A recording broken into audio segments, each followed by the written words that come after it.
B A honours राजनीति विज्ञान semester 1 discipline specific course भारतीय राजनीतिक चिंतन में विचार और संस्थाएं ideas and institutions in Indian political thought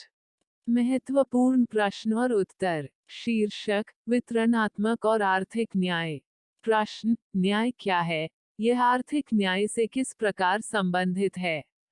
उत्तर न्याय शब्द बहुआयामी है न्याय क्या है का उत्तर केवल उन दिशा निर्देशों मूल्यों को इंगित करके दिया जा सकता है जिनके साथ न्याय के बारे में सोचा है और यह समय के साथ बदलता रहता है इस प्रकार अतीत में जो न्याय था वह वर्तमान में अन्याय हो सकता है और इसके विपरीत भी इस प्रकार न्याय की समतावादी धारणा रही है जहां समानता के मूल्य को सर्वोच्च स्थान दिया गया है स्वतंत्रतावादी धारणा जिसमें स्वतंत्रता अंतिम मूल्य है ईश्वरीय दृष्टिकोण जिसमें न्याय ईश्वर की इच्छा का निष्पादन है सुखवादी न्याय की कसौटी जिसमें सबसे बड़ी संख्या का हित सर्वोपरि है संक्षेप में संतुलन के लिए न्याय एक संतोषजनक स्थिति बनाने के लिए विभिन्न तत्वों और मूल्यों का सामंजस्य है कुछ लोग न्याय की पहचान कर्तव्य या शांति और व्यवस्था बनाए रखने से करते हैं अन्य इसे अभिजात्य कार्य के रूप में देखते हैं इस प्रकार न्याय का संबंध व्यक्ति के अधिकार के साथ साथ समाज की सामाजिक व्यवस्था से भी है यह एक ही समय में कानूनी और नैतिक है कुल मिलाकर यह एक नैतिक अवधारणा है वितरणात्मक न्याय के अंतर्गत महत्वपूर्ण बातें अरस्तु का विचार वितरणात्मक न्याय के सिद्धांत की नींव रखने के लिए आया था अरस्तु की व्याख्या का आवश्यक निहितार्थ यह है कि न्याय या तो वितरणात्मक या सुधारात्मक होता है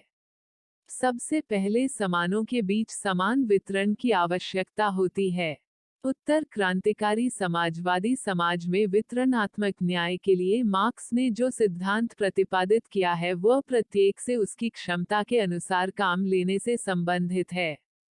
कार्य के अनुसार वितरणात्मक न्याय का विचार हाल के कुछ राजनीतिक अर्थशास्त्रियों के कार्यों में परिलक्षित होता है इस संदर्भ में जे.डब्ल्यू. के लिए न्याय का पहला सिद्धांत लाभों का वितरण प्रतीत होता है जो उपभोक्ता की न्याय संप्रभुता के सिद्धांत के अनुसार लाभों को अधिकतम करता है दूसरा सिद्धांत यह है कि एक प्रणाली अन्यायपूर्ण है अगर कुछ लोगों की भौतिक भलाई बहुतों की कीमत पर खरीदी जाती है इसका तात्पर्य यह है कि न्याय की आवश्यकता है कि कोई भी दूसरे की नुकसान करके अपना लाभ न उठाए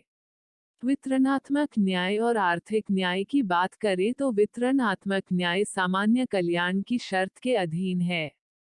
यह मांग करता है कि राष्ट्रीय अर्थव्यवस्था की स्थिति को इस तरह से नया रूप दिया जाए कि आम आदमी को इसका लाभ मिल सके इस तरह आर्थिक न्याय का विचार समाज के समाजवादी स्वरूप को दर्शाता है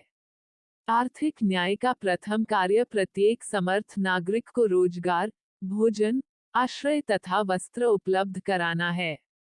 सभी की प्राथमिक और बुनियादी जरूरतों को पूरा करने के इस क्षेत्र के संबंध में यह ठीक ही कहा गया है कि स्वतंत्रता अर्थहीन है यदि यह आर्थिक न्याय की उपलब्धि को रोकती है इस प्रकार उदारवादियों का मानना है कि समाज में आर्थिक न्याय प्राप्त किया जा सकता है यदि राज्य कल्याणकारी सेवाएं प्रदान करता है और कराधान की प्रगतिशील व्यवस्था है वृद्धावस्था पेंशन ग्रेच्युटी और भविष्य निधि जैसी सामाजिक सुरक्षा के कार्य के लिए उचित वापसी का प्रावधान है न्याय के मार्क्सवादी दृष्टिकोण की उत्पत्ति अर्थशास्त्र के क्षेत्र में हुई है मार्क्स के अनुसार राज्य का सकारात्मक कानून उसके सदस्यों पर उस वर्ग की सत्ता द्वारा थोपा जाता है जो उत्पादन के साधनों को नियंत्रित करता है कानून शासक वर्ग के आर्थिक हित से निर्धारित होता है जब निजी संपत्ति को समाप्त कर दिया जाता है और श्रमिक वर्ग उत्पादन के साधनों को नियंत्रित करता है तो कानून श्रमिक वर्ग के हित को दर्शन के लिए बाध्य हो जाते हैं इसलिए न्याय की सामग्री उत्पादन के साधनों को नियंत्रित करने वाले वर्ग पर निर्भर करती है जब राज्य खत्म हो जाएगा, जैसा कि कम्युनिस्टों ने सोचा था, आर्थिक मूल के बिना न्याय होगा। आधुनिक उदारवादियों ने लंबे समय से आर्थिक हस्तक्षेप के सिद्धांत को छोड़ दिया है।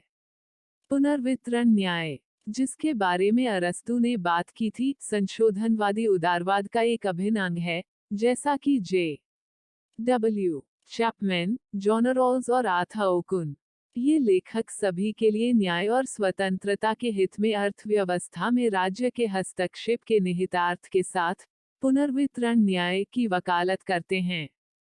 तो कुल मिलाकर इस प्रस्तुति में हमने वितरणात्मक और आर्थिक न्याय के संदर्भों के बारे में जानकारी प्राप्त की। प्रस्तुति समापन। आपका धन्यवाद। Disclaimer: This notes has been made after a lot of research, yet the accuracy of the answers may vary. The author assumes no responsibility or liability for any errors or omissions in the content of this notes. The information contained in this notes is provided on an as-is basis with no guarantees of completeness, accuracy, usefulness or timeliness.